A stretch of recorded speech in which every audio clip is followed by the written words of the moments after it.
Merci d'être avec nous, voici une belle rencontre qui va vous parler, j'en suis convaincu, parce que peut-être qu'au travers de cet ouvrage que j'ai dans les mains, vous allez peut-être vous reconnaître, ou probablement une personne de votre entourage qui parle d'addiction parfois, mais vous allez voir que la connotation addiction n'est pas nécessairement que négative. On va parler d'addiction aussi positive, c'est ce que j'ai compris en lisant ce livre du professeur Laurent Carilla, qui est installé sur les canapés. Laurent, bonjour. Bonjour. Merci d'être là. Merci de m'avoir invité. Je suis très très content de vous recevoir parce que évidemment, moi aussi, je suis content d'être là. On va parler on a des centres d'intérêt communs. Ouais. Ouais. Le heavy metal. La musique. Ouais. Parce que c'est à chaque fois qu'on parle de vous, même s'il y a des gens qui ne vous connaissent pas au travers de votre nom, on dit ah, c'est le professeur qui aime le heavy metal. Ouais. Et ça me fait plaisir. C'est devenu c'est cool. Un gimmick. Ah ouais, c'est cool. Voilà. Avec le groupe Kiss. Un gimmick Kiss. qui me plaît. Un gimmick qui vous plaît. Le Kiss. Kiss, évidemment, le groupe légendaire Kiss. Donc merci d'être là. Vous sévissez également sur l'émission de Ça commence aujourd'hui avec Faustine Bollaert. Ouais. Je salue Faustine Bollaert qui ne veut pas venir nous voir, mais je ne désespère pas. Peut-être qu'elle viendra s'installer un jour dans les canapés. Qui sait? Et on va parler donc de cet ouvrage qui est absolument passionnant chez nos amis d'HarperCollins. Docteur, addict ou pas? Voilà la vraie question. Et la première qu'on a envie de vous poser, est-ce que vous êtes addict de quelque chose? Moi, j'ai une addiction positive au heavy metal. Je pense que je suis un peu addict au travail, un peu, mais plutôt dans le grade, pas maladie, mais hyper travailleur passionné, quoi. Voilà. Compulsif? C'est des étapes d'avant. Pas trop compulsif, passionné. Je fonctionne à la passion, de toute façon. Et alors, en avant-propos, je parlais du fait qu'on pouvait parler d'addiction de manière positive. Ouais. On peut. L'addiction, c'est une maladie chronique. Hein. C'est négatif, il y a des conséquences, il y a des rechutes, hein, comme l'asthme, l'hypertension artérielle, le diabète, des cancers, etc. Donc, on est vraiment dans une maladie longue, chronique, à stabiliser. Moi, j'ai utilisé le mot positif derrière, justement, pour contrebalancer le mot addiction, parce qu'il y a des gens qui peuvent dire « je suis addict à ci, à ça, sans être malade, finalement ». Et donc, il vaut mieux mettre addiction positive. Alors, vous avez fait un acronyme avec le mot addict. A2DICT, ouais. Arriver à décrocher de la dépendance, ouais. Intégrer de nouveaux plaisirs, ouais. Changer son comportement ouais. Et trouver une nouvelle voie. Ouais. C'est exactement ça, les clés, alors c'est long, hein, mais les clés pour justement essayer d'être en rémission de l'addiction. En fait. Est-ce que c'est un mal de notre société d'aujourd'hui ? Non, ça existe depuis toujours, hein, les problèmes d'addiction. Et les premières descriptions qui remontent à l'Antiquité, c'est-à-dire où il y avait des grandes fêtes. Par exemple, le chemsex, je prends le chemsex. Le chemsex, qui est l'utilisation de substances pour avoir des rapports sexuels, pour être performant. Bah, il y avait du chemsex à l'époque de Rome. Hein, je veux dire, on consommait, c'était orgiaque, etc., etc. Non, ça existe depuis toujours. Ça, si vous voulez, le terme addiction en termes maladie, il apparaît à peu près dans les années 80-90, où il y a une vraie, il y a de la recherche, il y a de la clinique qui s'affine, etc. autour de la maladie. Et puis Internet a accéléré aussi beaucoup les choses. Est-ce que justement, je peux reformuler la question autrement, est-ce que c'est un problème de notre société d'aujourd'hui, avec tout ce que l'on connaît en termes d'addiction aux écrans, d'addiction au réseau, d'addiction, est-ce que ça a amplifié le phénomène? Bien sûr, ouais, c'est un facteur environnemental, mais il n'y a pas que l'environnement qui explique la maladie, en fait. Donc, mais oui, on est dans une société qui est très, très speed, on demande d'être rapide, de faire tout très vite, enfin, sans réfléchir quasiment, de manière très compulsive, très impulsive, et c'est un facteur qui joue dans l'installation de la maladie, mais heureusement, tout le monde ne tombe pas dans la maladie quand même. Alors, c'est un livre qui est très bien fait, parce Merci. que d'abord, je trouve qu'il est... Et alors, vous savez quoi? J'aime le grain du papier. Ouais, moi aussi. Non, mais c'est vrai. Je le trouve cool, ce livre. Oui, exactement. J'aime le grain. Il est comme l'ambiance de ce studio. Merci. Mais en tout cas, il est bien écrit, il est pédagogue. Merci, ouais. Et c'était important, évidemment, d'expliquer les choses d'une manière assez simple. Ouais. Est-ce qu'on a fait le tour de toutes les addictions dans cet ouvrage? En fait, c'est pas un livre sur... c'est pas un livre d'addictologie, en tout cas. C'est un livre sur nos comportements quotidiens. Et donc, je parle pas de tout. Je parle pas de certaines drogues, par exemple, parce que dans nos comportements quotidiens, les gens vont se mettre à prendre de la cocaïne, etc. C'est plutôt manger, boire, faire l'amour, être amoureux, faire du sport, acheter, etc. Donc, c'est tous ces comportements, comment ça peut glisser, comment il peut avoir un point de bascule en fait. Et avec le principe de prévenir, Ouais, avec des petits exercices, ouais. parce que vous commencez chaque chapitre d'une certaine manière et vous les terminez aussi d'une certaine Tout à façon. fait, ouais. Il y a un témoignage au départ. Exact. Après, il y a ce côté un peu pédagogique que j'aime et que j'ai sur justement qu'est-ce qui se passe, c'est quoi la clinique, c'est quoi les complications, qu'est-ce qu'il peut avoir, je sais pas, quand je sais pas, on mange trop ou on fait trop l'amour, etc. Enfin, il y a plein d'exemples. Et il y a un questionnaire pour s'évaluer à chaque fois. Parce que je crois que c'est important. Le premier axe de sensibilisation, c'est savoir où on se trouve. Et le meilleur moyen de savoir où on se trouve, c'est d'utiliser des questionnaires qui sont valides. Est-ce qu'il y a un manque, justement, d'informations? Il y a un manque de prévention en De France, c'est clair. prévention et de Ouais, clair. sensibilisation? Ouais. Manque de prévention en France, ouais, clairement. Il y a des actions qui sont faites, hein. Je ne dis pas qu'il n'y a rien qui est fait, mais ce n'est pas suffisant en fait. La prévention, c'est comme la vaccination, quoi. Pour être immunisé, il faut répéter les vaccins, hein. Donc, pour prévenir, il faut répéter les informations. Particulièrement auprès de la jeune génération? Tout le monde, en Tout le fait. monde? Ouais, c'est des axes de prévention différents, enfin d'information et de sensibilisation qui sont différents en fonction des tranches d'âge. C'est-à-dire qu'on ne va pas parler pareil à des enfants, à des ados, à des adultes et à des seniors. Mais il faut de la prévention pour tout le monde. Pendant que vous étiez en train de parler, j'ai des images, je vous imagine au Hellfest, Ouais, en train d'écouter un groupe de rock sur scène ouais, et en train de secouer la tête comme ça. ouais. Je sais pas, c'est une image Mais- qui mais, me vient à mais l'instant. c'est- Je me suis dit, tiens, je vais couper et faire un break avec ça. C'est une image qui existe, hein. D'ailleurs, j'ai hâte d'aller au Hellfest. C'est ça. Ouais. Qui est le rendez-vous incontournable de tous ceux qui aiment C'est le heavy metal, incontournable. ouais, évidemment. Qui est Mais il y a devenu- d'autres super festivals. qui est devenu un aussi. festival mondialement Ouais, connu aujourd'hui avec ouais. des scènes improbables. Pardon, c'était une parenthèse, Non, mais vous j'ai avez eu raison, cette c'est fulgurance là d'un coup. C'est important de parler de métal, tout le temps. Parce que le métal, vous savez, c'est vital. Joli. Vous le faites écouter à vos enfants? Mes enfants sont nés dans la musique, hein. Mes deux garçons sont nés dans la musique. Donc, ouais, ils écoutent. Ils ont écouté du hard rock, du heavy metal. Le grand est guitariste. Bon, il fait ses études, mais il est guitariste. Et il s'est remis au métal là, pendant ses révisions. Et le petit fait de la batterie, de la guitare. Il est multi-instrumentiste, le petit. Lui, il a un champ large. Mais par exemple, ce matin, je l'ai accompagné à l'école et il m'a fait une super playlist de hard rock. Magnifique. Et ils sont devenus addicts? Et je pense qu'ils ont une addiction positive à la musique, ouais, clair. Addiction positive. Ouais. Alors, on va décrypter un petit peu les différentes addictions que vous décrivez dans l'ouvrage, Ouais. parce que le réflexe, là, aujourd'hui, c'est quand on parle d'addiction, on se dit, alors, allons-y, cigarette, Ouais. alcool, Ouais. tous les trucs basiques, Ouais. bouffe. Ouais.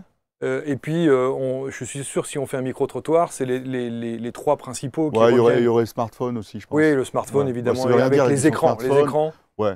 C'est plutôt addiction derrière les écrans, quoi, que l'écran. Ouais. Quoi. Et la grande difficulté, c'est de savoir quelle est la limite, quel est le switch où on devient véritablement addict. Complètement.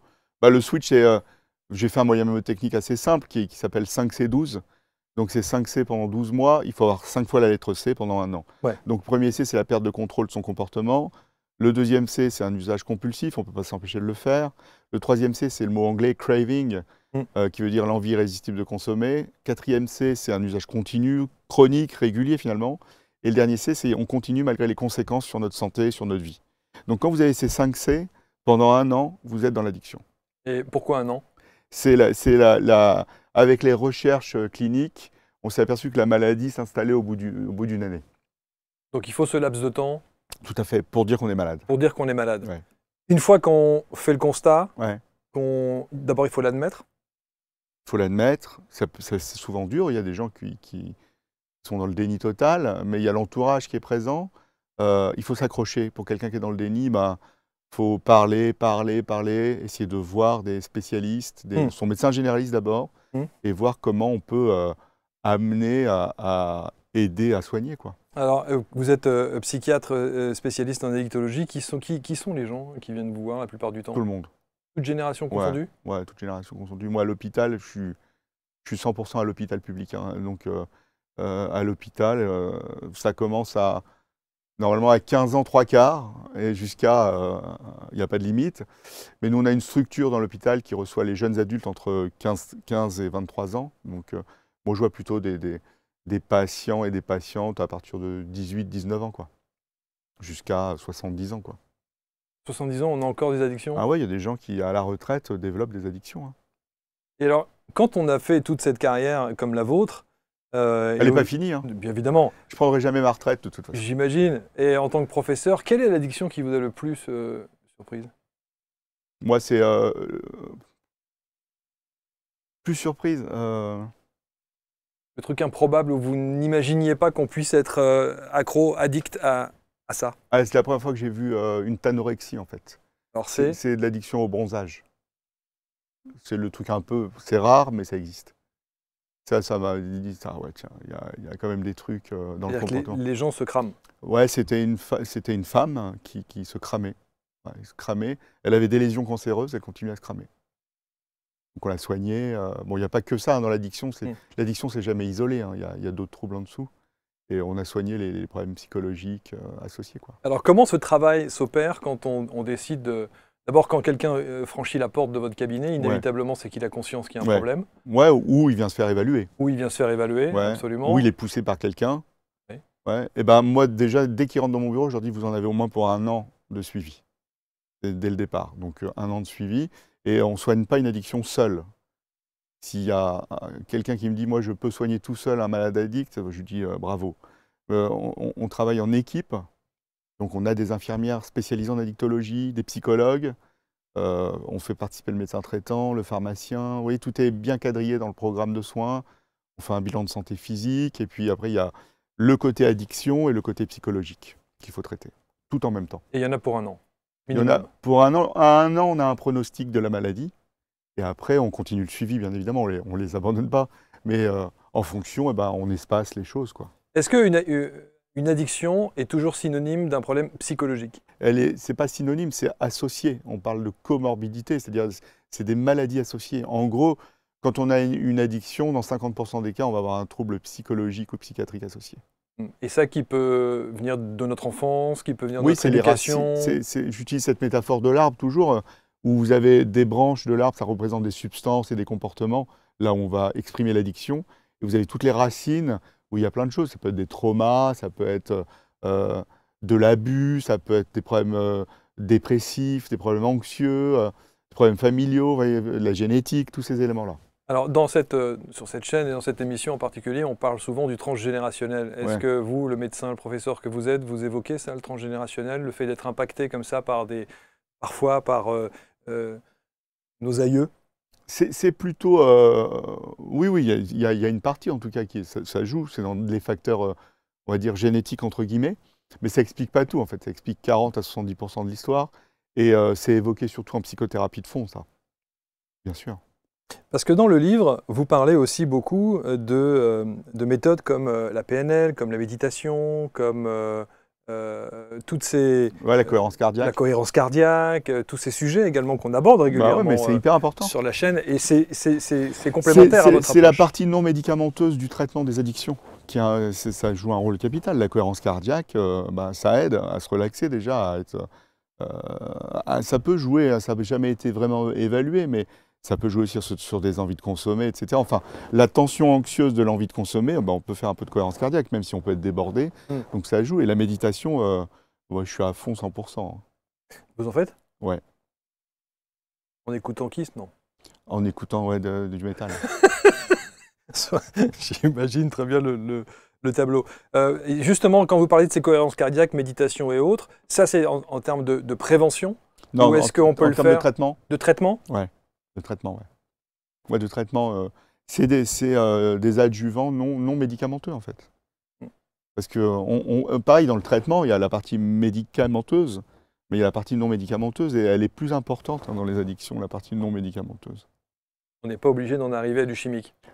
S'il y a des troubles, on va les traiter. Si vous avez quelqu'un qui est addict, je sais pas, à l'alcool et qui est déprimé, on va traiter son addiction à l'alcool, on a des médicaments.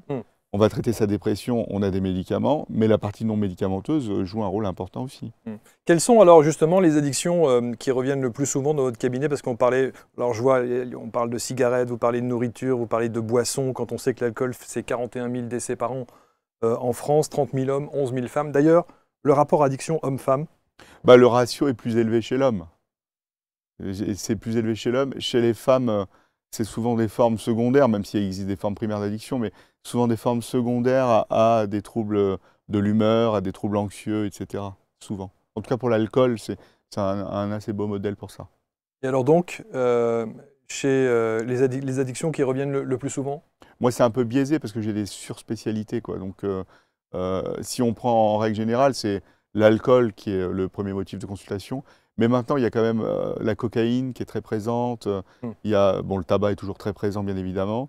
Le cannabis, les médicaments opioïdes antidouleurs qui ont, comme la morphine, etc., enfin des dérivés de la morphine, qui ont supplanté l'héroïne. L'héroïne, il n'y en a quasiment plus. On est ça. Après, il y a des nouveaux produits de synthèse qui circulent sur Internet. Donc, ça va vite quand même. Et c'est assez dramatique. Bah, ça peut devenir dramatique. Ouais. Ouais. Alors, il y a d'autres choses qu'on ne soupçonne pas quand on décide, quand on parle évidemment d'addiction. Vous parlez notamment de la dépendance affective. Ouais. C'est une addiction. Ouais, j'appelle ça l'adamour. Oui, L'addiction exactement. amoureuse. L'adamour. Ouais, complètement. Ouais. En fait, en faisant des émissions, on en a fait plusieurs dans Ça commence aujourd'hui, et c'était des cas vraiment très, très marqués. C'est une idée de Stéphanie Guérin, la productrice. Et c'était très marqué. La clinique variait, mais il y avait quelque chose en commun. On retrouvait ces 5 C, en fait. Et je me suis dit, ah ouais, c'est quand même... c'est une addiction, en fait. Et avec l'objet, c'est l'amour, quoi. Et ça existe. Et en fait, je traite de la question de l'amour dans le bouquin. Exact. Et donc, il y a l'addiction amoureuse, il y a le chemsex.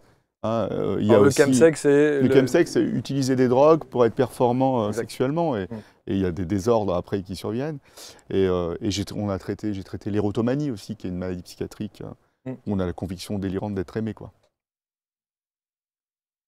Autre point Ouais. sur la sexualité. Ouais. La sexualité, ça Ouais. c'est une addiction. Ah ouais. Ouais, ça peut devenir Clairement. une addiction. Ah ouais, complètement. Homme-femme. Homme-femme, le ratio est plus élevé chez les hommes que chez les femmes. Ah, j'aurais dit l'inverse. Mais ouais, c'est plus élevé chez les hommes. Non, j'aurais dit sexuelle. l'inverse. Ah bon, pourquoi? Mais parce que quand on parle de nymphomane... Ouais, mais on n'en parle plus. On n'en parle plus? Ah non, faut plus Non. dire ça. Ah C'est bon, d'accord. horrible. Au secours. Ouais, Ah, d'accord, non, ok. non. J'ai dit une connerie. Non, c'est pas une connerie, mais on dit plus nymphomane. Ah bon? Non, on dit... Mais une nymphomane est une addict? Non, c'est un ancien terme. C'est assez péjoratif, nymphomane. C'est vrai que c'est assez péjoratif. Donc, oui, ce serait l'équivalent d'une addiction sexuelle féminine. Ouais. Mais on est plutôt, voilà, addiction sexuelle, donc homme-femme. Et Internet a fait bouger les choses, en fait, parce que l'accès à la pornographie en streaming, j'ai rien contre la pornographie, c'est pas l'histoire, mais l'addiction à la pornographie en streaming, enfin, toutes les activités sexuelles en ligne peuvent être source d'addiction. Et puis, toute la sexualité hors ligne peut être source d'addiction, finalement, avec du sexe tarifé, etc., quoi. Mais en même temps, si on commence à éplucher, si je puis dire, quels que soient les sujets qu'on traverse dans la vie, il y a des addictions partout. Non, justement, non. On peut potentiellement devenir addict, mais on est dans l'excès. C'est pour ça, dans Docteur Addict ou pas, c'est ça, c'est tous nos comportements de base peuvent basculer dans l'excès. C'est-à-dire, je vous prends manger, vous pouvez manger. Évidemment. Boire, vous pouvez boire, mais pas que de l'alcool. Ça peut être des sodas sucrés ou des sodas zéro. Oui, vous en parlez. Le café, pareil. Vraiment, vous prenez tous les comportements de base du matin au soir, vous dites, bah ouais, ça peut basculer. Et bien la sexualité, ça peut basculer. Et moi, j'ai des gens qui utilisent le sexe comme une drogue. Ils n'ont plus de plaisir, parce qu'à l'addiction, il n'y a pas de plaisir. Comme la masturbation. Comme la masturbation, j'ai des gens qui peuvent, enfin j'ai déjà soigné des masturbateurs compulsifs qui font que ça toute la journée. Ils vont plus travailler, ils se masturbent. Donc là, il n'y a évidemment plus aucune notion de plaisir. Non, il n'y a plus de plaisir. Ouais. D'ailleurs, vous parlez de la notion de plaisir. C'est hyper important le plaisir. Dans l'ouvrage. Bah ouais. Tous les conseils que je donne, c'est pour retrouver du plaisir finalement. Parce que, en fait, l'addiction, c'est un détournement de la matrice du plaisir. Faire la fête. Ouais. C'est important, c'est un message pour les parents et vis-à-vis de leurs enfants, ce chapitre. Ouais. Ouais. Alors ça, c'est pareil, faire la fête avec toutes les... Moi, j'ai découvert des trucs. Ouais, vous avez découvert quoi? Le Purple Drink. Drunk, ouais. Le Purple Drunk. Ouais. Les adultes connaissent pas. Non. C'est du sirop contre la toux qu'on s'envoie? En fait, non, ouais. Vous voulez la recette pour le faire?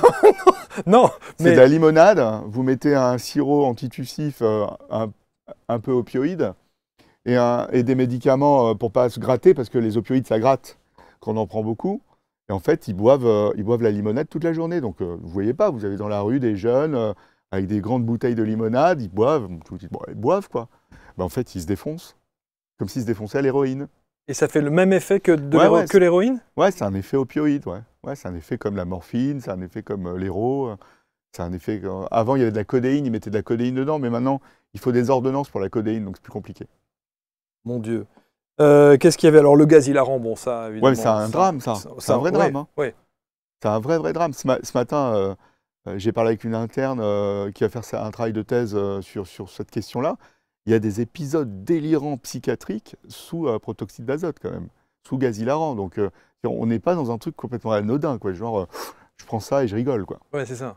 Il y a des risques, quoi. Ouais. Même chose sur ce fameux gaz qui transforme la voix aussi. Ouais, ça Ça, c'est plus gentil. Ouais, mais c'est pas top pour les cordes vocales. Alors, qu'est-ce qu'il y avait? Bon, évidemment, l'ecstasy, toutes ces Ouais, choses-là, ouais, ça, évidemment. ouais. Et alors, le principe de faire trop la fête sans en passer par ces substances, c'est aussi une façon d'être addict?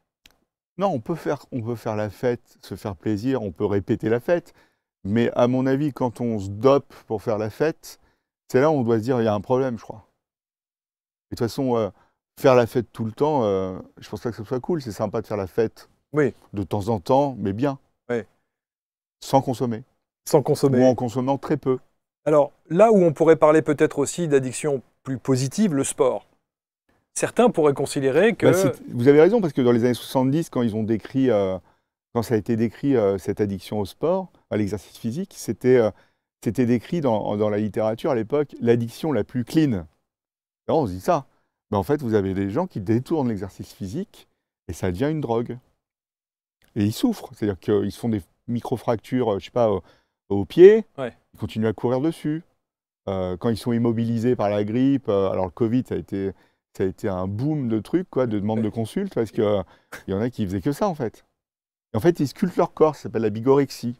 Ils sculptent leur corps, c'est vraiment de la dysmorphie corporelle, c'est-à-dire qu'ils ne sont jamais satisfaits de leur corps. Et en fait, ils font du sport pour sculpter. Mais c'est psy un peu, donc ça marche pas.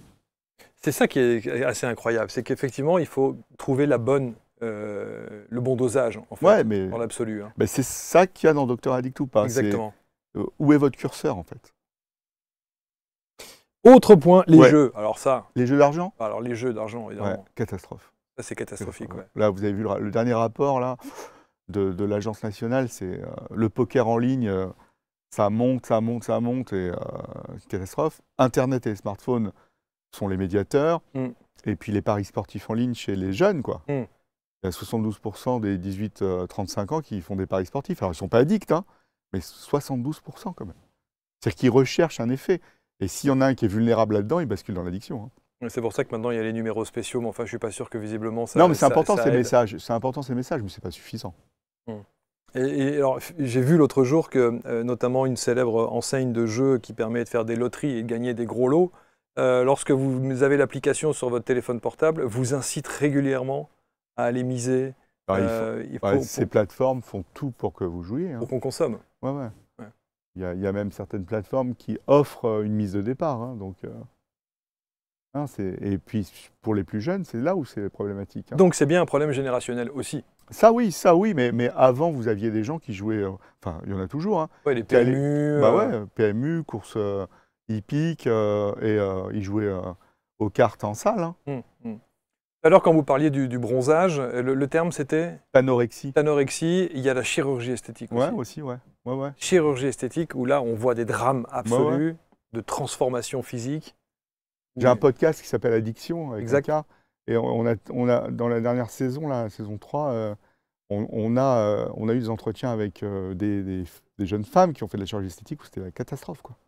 C'est-à-dire que c'est vraiment, elles deviennent dépendantes, je pense aux injections, à l'injection, ça s'appelle la kentomanie, hein, quand l'aiguille rentre dans la peau, et je pense qu'elles deviennent addictes aussi au process, quoi. Et donc on est dans les 5C, quoi.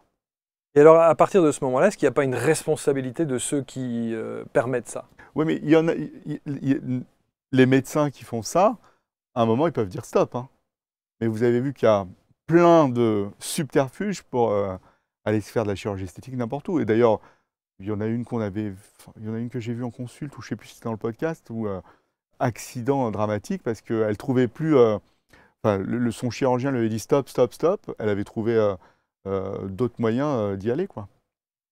Et se faire par des charlatans la chirurgie. Oui, voire même à l'étranger. C'est risqué. Hein. Ouais.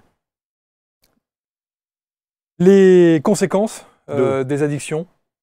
Bah, les grandes conséquences, elles sont d'abord psychiatriques. Enfin, il y a une matrice commune, c'est-à-dire que on peut faire une dépression, on peut faire des tentatives de suicide, on peut faire des épisodes délirants, après ça dépend avec des substances, on peut faire des attaques de panique, on peut avoir des coups de paranoïa, c'est le gros truc des conséquences psy. Après physique, ça dépend si c'est des substances ou comportements, mais ça dépend vraiment. Sur des produits, sur certains types de substances, ça peut être des complications cardiaques, pulmonaires, au foie. Alors, une fois qu'on a fait les petits exercices que vous préconisez Ouais. à l'intérieur, nos paniques, si on se retrouve... Ouais, si à un moment on se dit, ah, je crois que ouais, j'ai un score qui est pas bon, Ouais. bah, justement, on lit les conseils et on va en parler avec son médecin traitant. C'est le premier acteur, celui qui nous connaît bien. Après, si on a un peu pas envie d'aller voir son médecin traitant parce qu'il connaît la famille depuis longtemps, etc., eh ben, il y a des associations, il y a des patients experts, il y a aussi des groupes privés sur Facebook, par exemple, sur certaines questions. Donc, il y a plein de possibilités. Mais au-delà du fait que vous êtes professeur et aujourd'hui vous avez l'optimisme qui s'entend quand vous parlez, vous êtes quand même optimiste, sincèrement? Bien sûr, vous faut voyez être optimiste. Oui, au-delà de ça. Pour soigner les malades? Ouais, la Bien nouvelle sûr. génération et de ce que... Non, il faut être toujours, il faut avoir une longueur d'avance, je crois, toujours sur qu'est-ce qui va se passer, qu'est-ce qui peut se passer en termes de produits et de comportement. Ça, c'est clair. C'est-à-dire qu'il faut être au fait, en fait. C'est-à-dire on ne peut pas rester sur des bases d'apprentissage, mais la médecine, c'est de la formation continue, en fait. C'est-à-dire qu'à un moment, quand on soigne des malades, il faut être au courant de ce qui se passe sur Internet, sur les smartphones, il faut parler avec les jeunes, faut parler avec les patients nous apprennent aussi des choses. Moi, je me suis spécialisé dans la question des nouveaux produits de synthèse, donc des drogues qui circulaient sur Internet. Moi, c'est un patient qui m'a alerté en 2010. Hein. Un patient que je soignais pour de la cocaïne, qui était abstinent et qui m'a dit, ben voilà, il y a une nouvelle drogue qui est apparue, quoi. Et donc, je suis allé voir, etc. Donc, et on apprend tout le temps. Mais il faut avoir une longueur d'avance, se dire, qu'est-ce qui peut se passer, quoi. Et est-ce que vous vous déplacez dans les établissements scolaires? Oui, quand je fais de la prévention. Quand on vous invite, évidemment. Ouais, je fais de la prévention dans les établissements scolaires. Ça me paraît la base. Ouais, mais il faudra un programme national, il ne faudrait pas des programmes one-shot comme ça, en fait. C'est-à-dire que les établissements, alors, ça commence quand même, les agences régionales de santé commencent à se pencher sur la question, mais certains établissements qui appellent, c'est quand il y a eu un problème dans l'établissement. Au sein même de l'établissement. Mais c'est très bien de le faire. On a un programme qui s'appelle Prévaddiction, et l'après-midi, je vois un certain nombre d'étudiants ou d'élèves, et le soir, on voit leurs parents et leurs grands-parents. Parce que c'est important de donner la même information le même jour, en fait. Évidemment, évidemment. Alors, il y a évidemment l'écran, les écrans. Ouais. On a reçu ici des confrères à vous, Ouais. ils disent tout et leur contraire. Ah. C'est fascinant. Faudrait que je vois, parce qu'il y a quand même tout et n'importe quoi. On est d'accord? Ouais. Et moi, j'ai entendu des médecins dire baliverne que cette histoire d'écran et de transformation cérébrale chez les tout-petits, jusqu'à 3 ans, évidemment que ça n'impacte pas, tout ça c'est des conneries, c'est du discours de lobby, etc., etc. Quel est votre point de vue là-dessus? Il y a plusieurs choses. Déjà, avec la question des écrans et des smartphones, déjà il y a le mot détourné, addiction aux écrans, addiction aux smartphones. En fait, c'est plutôt addiction derrière les écrans, addiction derrière le smartphone. Le smartphone, c'est un doudou virtuel. Il nous sert pour tout. Il nous rassure, on vérifie, ça nous fait du bien, c'est devenu notre clé USB mentale, etc., etc. La question, c'est que, en fait, il y a eu des tentatives de recommandation par rapport aux âges et d'accès aux écrans. On sait très bien que jusqu'à 2 ans, 3 ans, il vaut mieux éviter une exposition aux écrans. Ça, c'est clair. Parce que, on imagine bien que quelqu'un qui est exposé aux écrans tout petit comme ça, c'est pas très bien pour son développement, pour les interactions, etc. Personne ne le fait. Hein. Personne ne le fait, c'est-à-dire. Personne ne respecte ça. Oui, bien sûr. Mais personne ne respecte les recommandations. Mais en tout cas, le message, c'est jusqu'à 2-3 ans, vaut mieux éviter d'exposer les enfants aux écrans. Et si vous les exposez, c'est un temps très court ensemble et un programme très très sympa, très ludique, quoi. Voilà. C'est genre l'âne trop, quoi, vous voyez? Oui, c'est ça. Mais vous ne vous mettez pas devant un YouTube avec des skateurs qui s'entretuent, quoi. Bon. Après, En fait, il n'y a pas de règle d'âge. Il n'y a pas de règle d'âge parce qu'on est inondé par les écrans et que ça fait partie de la vie, en fait. Les parents doivent être modèles avec les écrans et ils doivent retransmettre à leurs enfants. Il y a l'écran travail, parce que maintenant, au collège, on donne des tablettes aux enfants pour bosser, et ça me paraît logique vu ce qu'on fait. Et il y a l'écran hobby. Donc finalement, quand tu as bien bossé, tu peux faire un peu d'écran hobby, mais tu ne fais pas que ça. Et surtout, il y a la question du temps des écrans qui inquiète les parents. Mais le temps, c'est un faux problème, en fait, le temps d'écran. Ça aussi, on entend là tout l'inverse. C'est un faux problème. Pourquoi? Parce que, mais ça a été démontré là sur des grandes cohortes. Ce qui est le plus le problème, c'est le contexte, le contenu, comment ils se sentent avant, pendant et après. Ok, il y a un peu de temps écran, mais c'est surtout ces éléments-là qu'il faut prendre en compte. Vous voyez? Mais tant que ce n'est pas encore matérialisé réellement, alors il doit avoir le rapport demandé par le président de la République là, sur la question des écrans. Ils ont entendu plein de monde, il y aura un gros rapport, on verra ce qui sort. Mais en tout cas, les règles 3, 6, 9, 12, je pense que ce n'est pas fonctionnel, honnêtement, dans des noyaux familiaux. Il y a l'éducation parentale qui est importante, éducation vis-à-vis des écrans. Évidemment. Savoir ce que font ces enfants, ces ados sur les écrans. Il faut très tôt éduquer les enfants sur la question des écrans, parce que si vous laissez en open bar l'écran, moi j'ai déjà eu des parents qui disent ma fille, elle dort avec son smartphone, elle fait du smartphone toute la nuit, sur les réseaux sociaux, nanana. Je lui dis, mais elle a quel âge? Elle a 18 ans. Je lui dis, mais elle a 18 ans, mais elle a depuis quand ce truc open bar? Depuis toujours. Hein. Et vous pouvez rien faire après. C'est vraiment une question d'éducation, clairement. Et de contrat intérieur. Oui, et de contrat entre parents et enfants. Et quand on est addict à un support derrière l'écran, encore une fois, il y a ces 5 C. On est addict au support, donc on va soigner ce problème. Ce n'est pas de l'abstinence en support, mais ça va être de la régulation, reprendre du plaisir. Mais il faut voir tout ce qu'il y a en dessous. Moi, j'ai pas des enfants, parce que j'ai des jeunes adultes qui sont addicts aux activités sexuelles en ligne, donc derrière un écran, mais ils ont un trouble déficitaire attentionnel, avec ou sans hyperactivité. Donc si on ne repère pas ça, eux, ils compensent leur consommation d'écran, ils compensent leur déficit d'attention par la surconsommation d'écran. Vous voyez? Et ces jeunes-là qui ont ce problème-là, ils viennent spontanément vous voir pour ce problème-là? Ouais, parce qu'ils viennent pour le problème d'addiction sexuelle, finalement. Après, addiction sexuelle, il y a l'écran, le smartphone. Oui, tout est lié. On fait tout un puzzle. Encore une fois, ce n'est pas juste une branche, hein, sinon ça ne marche pas. Et quelqu'un qui est addict à quelque chose derrière un écran, il y a d'autres problèmes en dessous.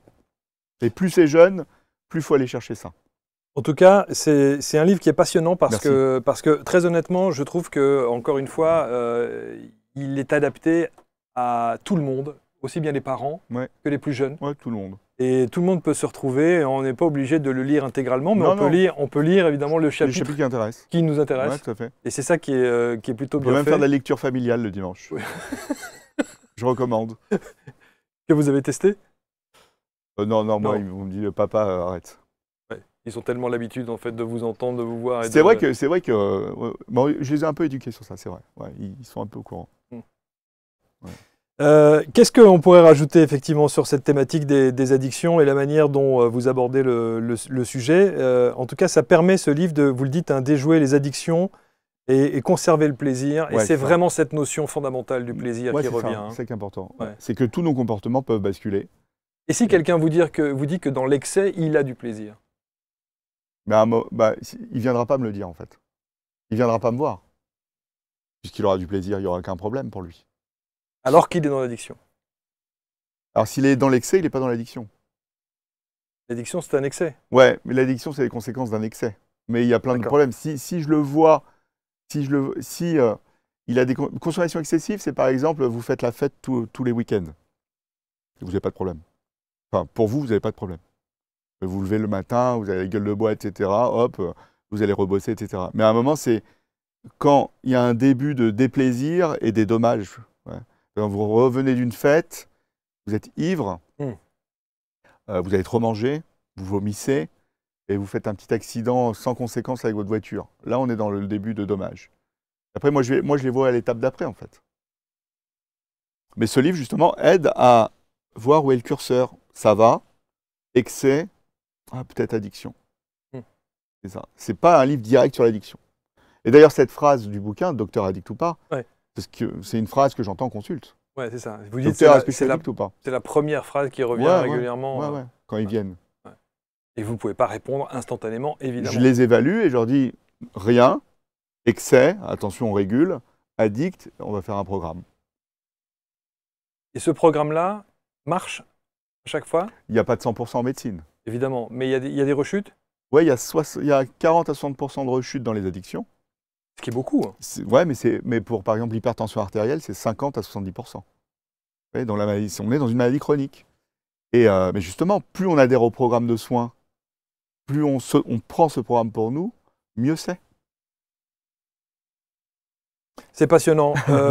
Podcast Addiction, Avec un cas, avec un cas, produit par évidemment. Stéphanie Guérin, de Ça commence aujourd'hui. Et ça commence aujourd'hui, évidemment. Depuis ça continue? Ça commence aujourd'hui? Ouais, il va y avoir la 8e saison. Ouais, là. c'est ça. Ça Ouais. faisait 7 ans, là. Ouais, 8e saison. C'est 8e saison. Il y a toujours l'association SOS Addiction. Ouais, toujours, elle fonctionne.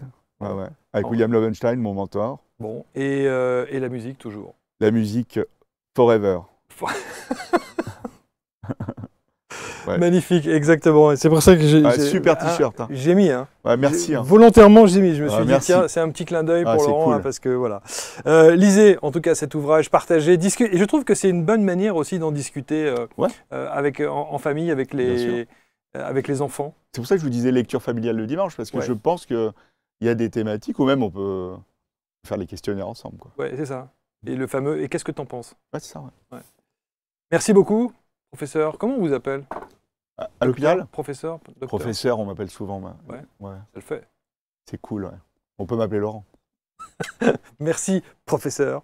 Merci infiniment. Merci à vous. Docteur Addict ou pas, édition HarperCollins. Vous lisez ça du professeur Laurent Carilla.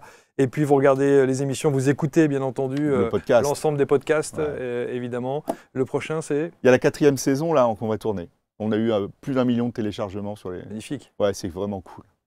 Merci à tous et à toutes. Et merci en tout cas de votre implication. Et le site Hard Force Magazine? Alors je suis plus dans Hard Force Magazine. Vous êtes plus? Je suis dans Radio Metal maintenant. Radio Metal, c'est ma nouvelle famille. Et je les adore. Radio Metal, qui ne diffuse que du En métal. fait, c'est de la presse et de la musique. Et de la musique. Radio Metal. Il y avait, comment ça s'appelait? Il y avait un magazine à l'époque qu'on regardait tout le temps et qui faisait référence systématiquement à la musique hard rock, qui a disparu. Il y avait un magazine qui s'appelait Sono. Ah, c'était il y a très longtemps, ça. Il y a longtemps, hein, ouais. dans les années 80. On était jeunes. Ah, bah ouais. Et il y avait Sono, et on parlait de hard rock beaucoup, comme ça, des choses comme ça. Mais le métal, c'est vital, hein, encore une fois, je le dis. Le métal, c'est vital. Merci. Et le prochain festival, c'est quand? J'ai des concerts, là, et, enfin, pas de moi, hein, je vais voir des concerts, et notamment Tagada Jones à l'Olympia le 1er juin, et je les embrasse, et le Hellfest, fin juin. Fin juin. Quelle fête incroyable. Ah, et alors, ce qui est extraordinaire, je fais une parenthèse là-dessus, c'est que le Hellfest, c'est que quand on voit les Lascars qui y sont, on se dit, c'est peut-être pas l'endroit où il faut déconner. Eh ben, pas du tout. C'est super cool. Et tous les gens qui y sont allés m'ont dit, il y a une bienveillance c'est Disneyland pour adultes. extraordinaire. Ouais. Et les familles, il y a des familles. Moi, il y a des familles, enfants bien et tout, sûr. Hein. J'étais plus petit, c'était cool. Lisez, informez-vous Lisez. et partagez, docteur, addict ou pas. Merci beaucoup. Merci Laurent. Merci beaucoup. On se retrouve très vite, vous partagez, commentez, on a besoin de vous comme d'habitude. Salut, à très bientôt.